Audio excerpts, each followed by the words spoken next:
만년필이나 사인펜같이 액체 잉크를 사용하는 펜으로 종이에다가 글을 쓰면 처음에는 글씨가 살아있는 것처럼 보입니다.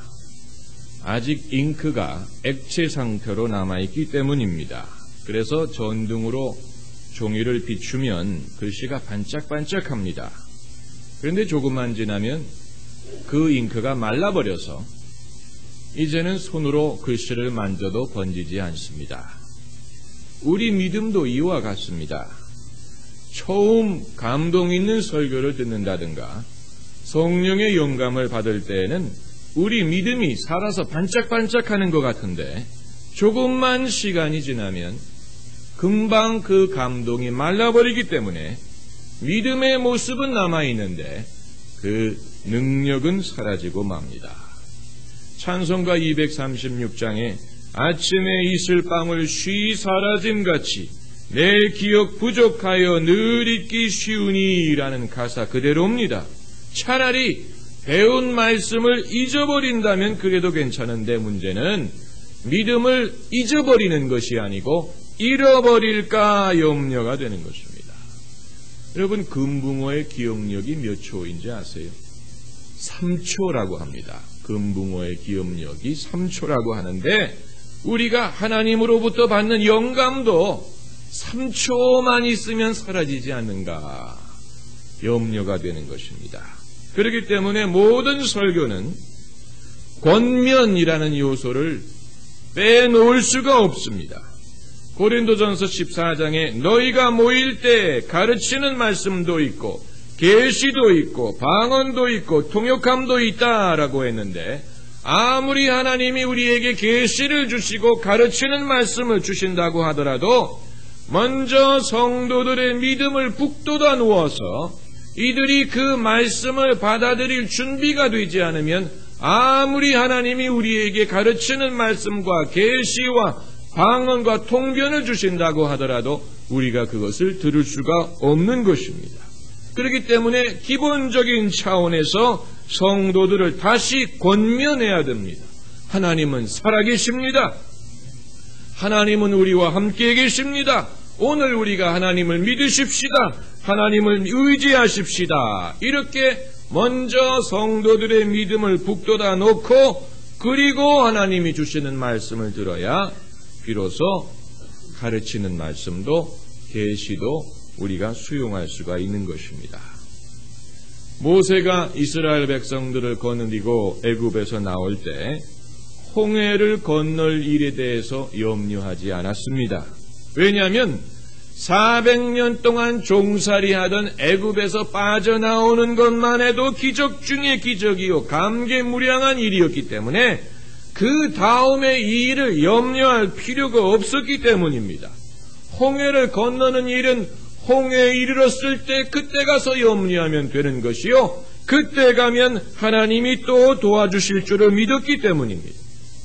모세가 홍해를 건너서 광야에 이르렀을 때에도 무엇을 먹고 살까 무엇을 마시고 살까 이걸 염려하지 않았습니다. 왜냐하면 홍해를 건너는 일이 기적 중에 기적이요 하나님이 그들과 함께 계시다는 증거였기 때문에 그까짓 먹을 것 마실 것 하나님이 어련히 알아서 예비해 주실 줄을 믿었기 때문입니다. 마찬가지로 우리가 과거에 하나님의 인도를 받아본 경험이 있다면 우리가 여기까지 오기까지 하나님의 도움을 받아본 적이 있다고 믿는다면 우리가 장래에 어떤 일이 일어날지를 알지는 못한다고 하더라도 적어도 장래에 대해서 염려는 하지 않을 것입니다. 그리고 과거에 고생을 많이 해본 사람일수록 더 미래에 대해서는 담대할 수가 있을 것입니다. 내가 과거에 그 큰 시련을 당했어도 하나님의 도움을 경험했는데 요까짓 일쯤이야 아무 염려 없다. 이렇게 생각하기 때문입니다. 내일 일은 난 몰라요. 장래 일도 몰라요. 아버지여 날 붙드사 평탄한 길 주옵소서. 할렐루야. 빌리 그리함 목사님 전도 집회 때 종종 간증을 했던 킴 윅스라는 분이 있었습니다. 이분은 원래 한국 사람이었는데 6.25 전쟁 때 시력을 잃고 미국에 입양되었던 사람입니다. 이분이 간증하면서 제가 앞을 못 보기 때문에 누구의 부축을 받을 때 그분이 저에게 저 멀리 무엇이 있는지를 말해주지 않습니다. 지금 당장 내 앞에 무엇이 있는지만을 말해줍니다. 저 멀리 있는 것은 거기에 도착하면 그때 말해줄 것입니다. 하나님이 우리를 인도하시는 방법도 이와 같습니다. 이렇게 간증을 했습니다. 여러분, 사람이 성공하기 위해서는 세 가지 기본적인 요소가 있어야 된다고 합니다. 첫째는 적절한 사람이 필요합니다. The right person. 적절한 사람, 준비된 사람, 훈련된 사람, 유능한 사람이 필요하고, 둘째는 적절한 때를 기다려야 된다고 합니다. The right time. 파도를 타려면 파도가 몰려올 때를 기다려야 되는 것처럼 적절한 때를 기다려야 되고, 그리고 셋째는 적절한 장소에 가 있어야 된다고 합니다. The right place. 아브라함의 종이 이삭의 배필감을 찾기 위해서 하란의 우물가에 가 있었던 것처럼 적절한 장소에 가 있어야 됩니다. 이 세 가지 요소를 갖춰야 되는데 오늘 본문에 등장하는 룻은 이 세 가지 요소를 다 갖추고 있습니다. 적절한 사람이 보리 추수할 때에 보아스의 추수밭에 와 있습니다. 이 때를 위하여 하나님이 룻을 여기까지 인도하셨습니다. 룻은 이 시점에서 주인공입니다. 그런데 이것만 가지고는 안 돼요. 뭔가 룻을 올바른 방향으로 푸시하는 것이 필요합니다. 이것은 아주 중요한 믿음의 원리입니다. 12의 혈루병을 앓았던 여인이 몰래 예수님 뒤에 다가오는 것만으로는 나음을 얻을 수가 없었고 예수님의 겉옷에 손을 대야 될 필요가 있었던 것처럼 바디메오가 예수님이 지나가신다는 소식만을 들어서는 눈을 뜰 수가 없고 뭔가 예수님의 관심을 끌 수 있도록 다윗의 아들 예수여 나를 불쌍히 여기소서 소리를 질러야 됐던 것처럼 삭개오가 예수님이 지나가신다는 소문을 듣고 그냥 집에 있지 않고 나무에라도 올라가서 예수님을 바라봐야 했던 것처럼 룻의 경우에도 준비된 사람이 적절한 때에 적절한 장소에 와 있었지만 그것만 가지고는 하나님의 역사가 일어날 수가 없었고 이제는 룻이 적극적으로 의도적으로 무엇을 구하고 찾고 문을 두드리는 것이 필요했다는 것입니다. 오럴 로버츠 목사님은 바로 이것을 접촉점이라고 부릅니다. 믿음의 접촉점이 있음으로 해서 그때 하나님의 역사가 일어날 수가 있다는 것입니다. 그 사실을 룻에게 알려준 사람이 바로 나오미입니다. 오늘 본문 22절 말씀을 보면 나오미가 룻에게 이르되 내 딸아 너는 그 소녀들과 함께 나가고 다른 밭에서 사람을 만나지 아니하는 것이 좋으니라.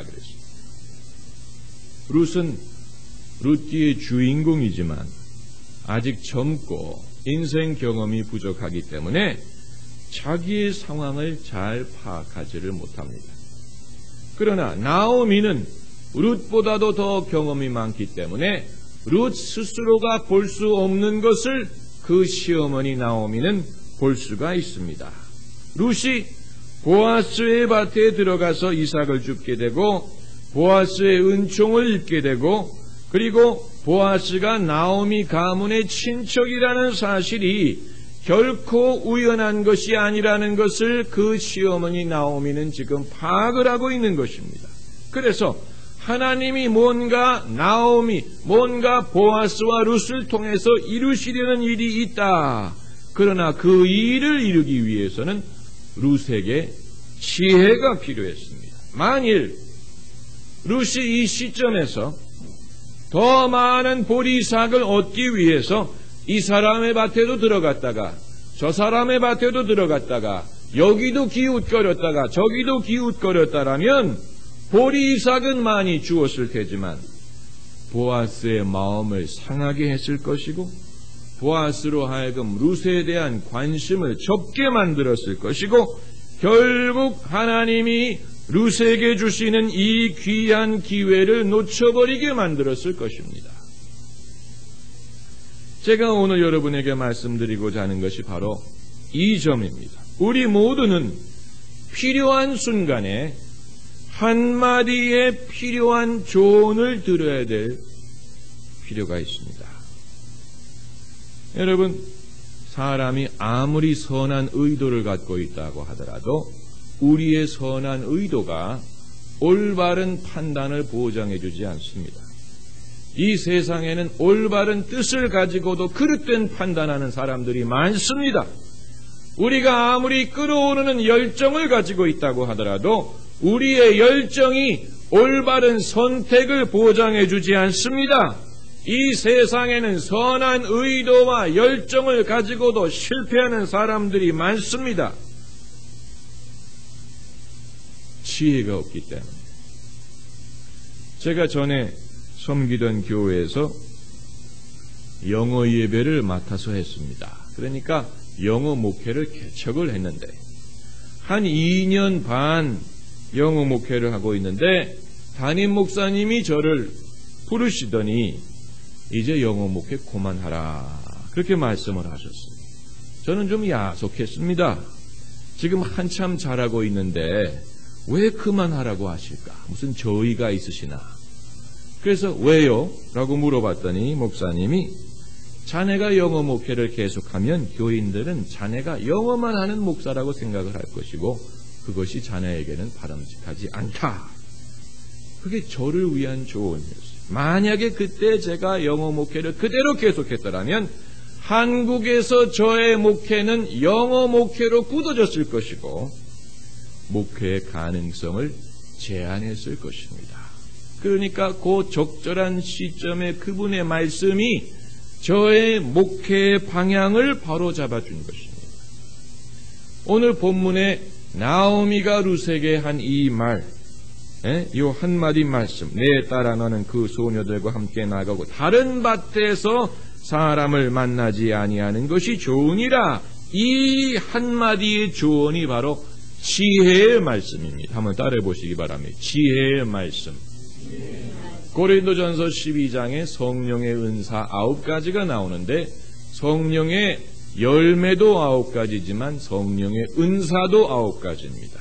이 9가지 은사를 보면은 방언, 통변, 예언, 병고침, 능력, 믿음, 또 지식의 말씀, 영분별, 그리고 그 중에 하나가 지혜의 말씀이에요. 그런데 대다수의 그리스도인들은 방언이라든가 예언이라는 은사는 잘 알지만 지혜의 은사가 뭔지는 잘 모릅니다. 지혜의 은사는 아주 귀중한 은사입니다. 오늘 본문의 나오미가 룻에게 전해주는 이 말이 바로 지혜의 말씀. 한마디 지혜의 말씀을 우리가 들을 수만 있다면 그것이 우리의 인생의 방향을 바른 길로 잡아줄 수가 있습니다. 이 한마디가 없었더라면 룻과 보아스의 결혼은 성사되지 못했을 것입니다. 꼭 결혼을 해야 되는 것 돼서가 아니고 여기에는 하나님의 구속사적인 뜻이 있어요. 왜냐하면 보아스와 룻의 혈통을 쫓아서 예수께서 탄생을 하실 것이기 때문입니다. 여러분, 룻은 참 순수하고 아름다운 인격을 가졌지만 그래도 아직 젊습니다. 젊은 사람은 젊습니다. 젊음에는 한계가 있습니다. 그렇기 때문에 나보다 교회를 오래 다녀본 사람, 나보다 사역을 오래 해본 사람, 나보다 주부 생활을 더 오래 해본 사람, 자녀 교육을 더 오래 시켜본 사람, 나보다 더 오래 살아본 사람에게 배워야 될 부분이 있습니다.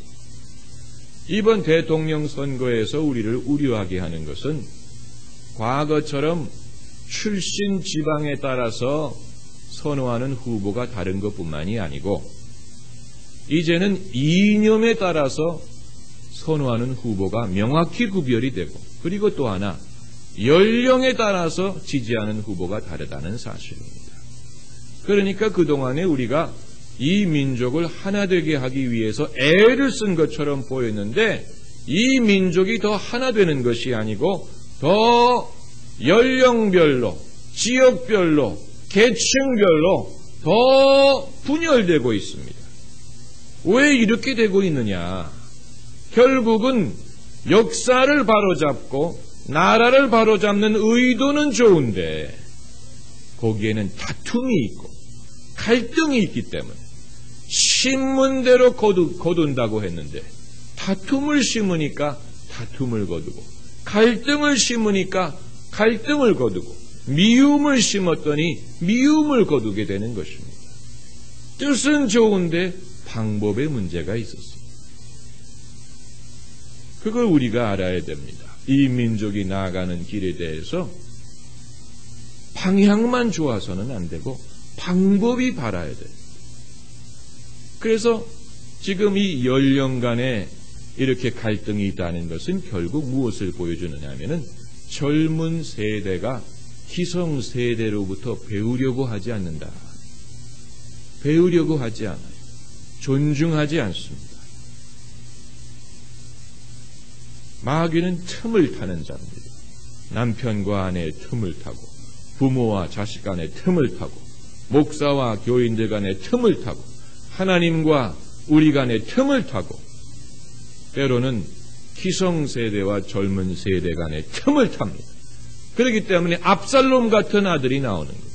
압살롬처럼 아버지를 대적해서 반역을 도모하는 자들이 나오게 되는 것입니다. 만약에 젊은 세대가 기성세대의 지혜에 귀를 기울이지 않는다면 결국은 기성세대의 실수를 반복할 수밖에 없고 그리고 이 잘못을 젊은이들에게만 추궁할 수가 없는 이유는 기성세대가 존경을 얻었다면 젊은이들이 귀를 기울였을 텐데 존경을 얻지 못하고 인정을 받지 못하고 오히려 청산의 대상이라고 생각을 하게 됐습니다. 그건 병든 사회의 모습, 병든 정치의 모습입니다.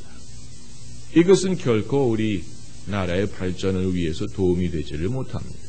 그러므로 이와 같은 병폐는 젊은이들과 기성세대가 장년이 다 회개해야 되는 부분.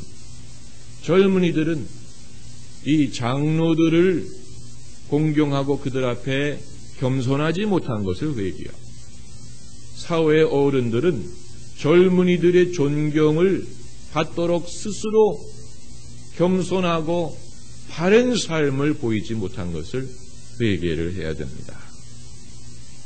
만약에 나오미가 룻의 존경을 받지 못했더라면 룻은 나오미의 말에 귀를 기울이지 않았을 것입니다. 그러나 이 한마디 말씀을 룻이 들었기 때문에 이제 비로소 바른 길을 갈 수 있는 길이 열리게 되는 것입니다. 여러분, 지혜라는 것은 사람은 지금 당장을 생각하려고 하지만 지혜는 앞날을 내다볼 수 있게 하고요.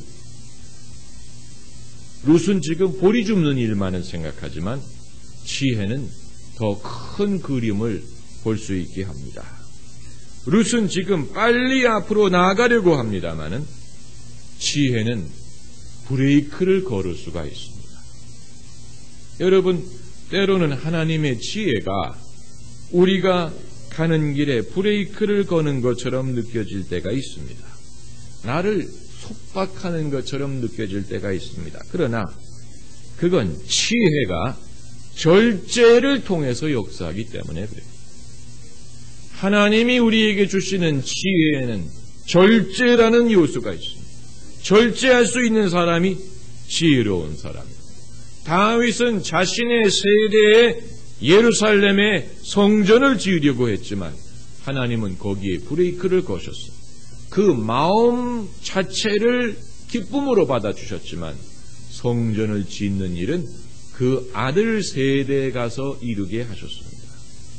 그러니까 다윗도 하나님의 지혜를 쫓는 과정에 있어서 뭔가 자신의 열정과 의욕에 있어서 브레이크를 걸 필요가 있었다는 것입니다. 이것을 못하는 사람은 실패합니다. 아무리 재능이 있고 아무리 뜻이 좋아도 실패합니다. 왜 많은 사람들이 적절한 사람이 적절한 장소에 적절한 때에 와 있었는데도 불구하고 적절한 결과를 얻지 못하느냐? 이 결정적인 순간에 지혜를 얻지 못했기 때문입니다. 그래서 그 기회가 그냥 지나가 버리고 마는 것입니다. 그렇기 때문에 그 적절한 순간에 적절한 열매를 거둘 수 있는 사람은 그 자체만으로도 위대한 사람, 뭔가 배워야 될 사람인 것입니다. 지난주에 우연에 대해서 말씀드렸습니다. 룻이 우연히 보아스에게 속한 밭에 이르렀지만 그것은 우연이 아니고 하나님의 섭리였다. 이렇게 말씀을 드렸는데, 그러나 하나님의 인도를 구하는 사람은 우연만 쫓아다니면 안 됩니다. 오늘은 또 무슨 우연한 일이 있을까? 우연만 쫓아다니면 안 되고 하나님의 인도를 받기 위해서는 적극적인 지혜가 필요합니다. 나 혼자만의 지혜만 가지고도 안 되고 서로의 지혜를 모아야 됩니다. 하나님이 교회를 주신 이유도 이와 같은 이유 때문에 그렇습니다. 이런 일을 잘하는 사람이 신앙생활을 잘하는 사람입니다. 할렐루야. 기도하십시오.